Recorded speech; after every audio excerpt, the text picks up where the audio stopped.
So I'm Paul Catherall, and I print predominantly in lino-cut. I've slowly changed from being a freelance illustrator into an artist printmaker, really.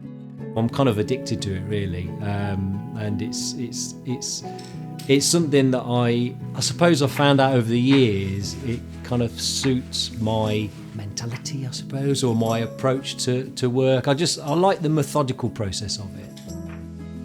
You start with a sketch, and then you have to really think about it because you've got to translate it to a print. So it's not like a painting where you're just, changing the colours every second. You have to think methodically. Kind of around the start of the time I started doing the lino cuts, a few years after that, I was lucky enough to get my first TFL commission.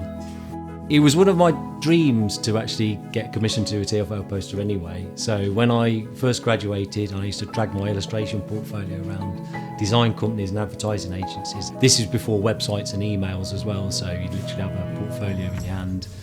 And I'd stand on the tube and I'd see posters and daydream and think, wouldn't it be lovely to get one of these? Because it's kind of the best London gallery there is, really. And a lot of the stuff that I was doing was influenced by the underground posters. And so I thought, it'd hopefully be the right fit for a TFL poster. And funnily enough, Mike Walton, who was the head of poster commissioning, he saw an invite on someone else's desk. He turned up at one of my exhibitions and he said, would you like to do a TFL poster?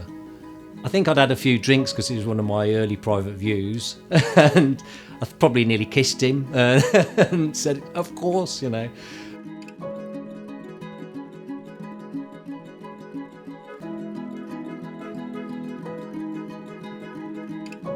King's Cross was an interesting one because it wouldn't have particularly occurred to me to do it.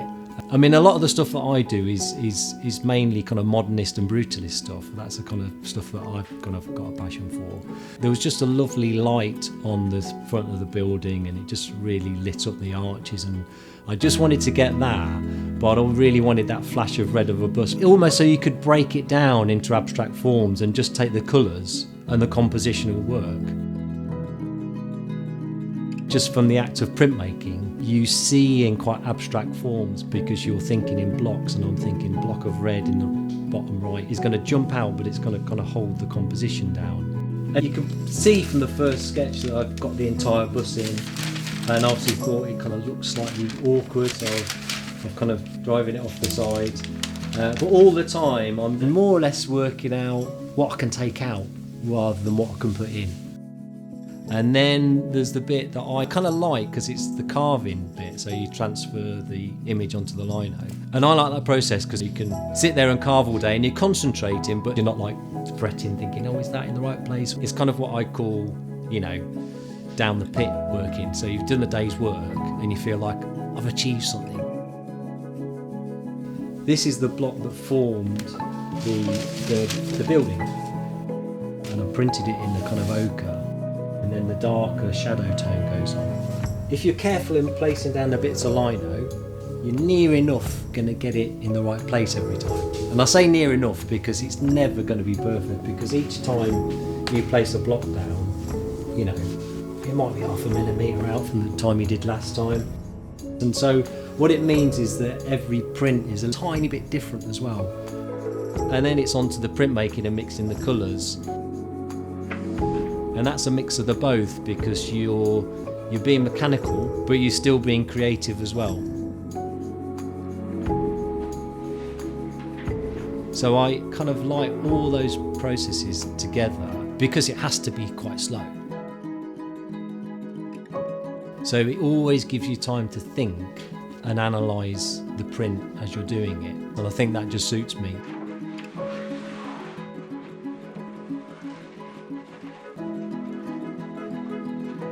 And funnily enough, it's the exact opposite of what I thought I would be doing, because I wanted to be like a courtroom illustrator, like they had on the news. I just, I thought, don't do that. And slowly realised after all these years that no, I'm the tortoise rather than the hare.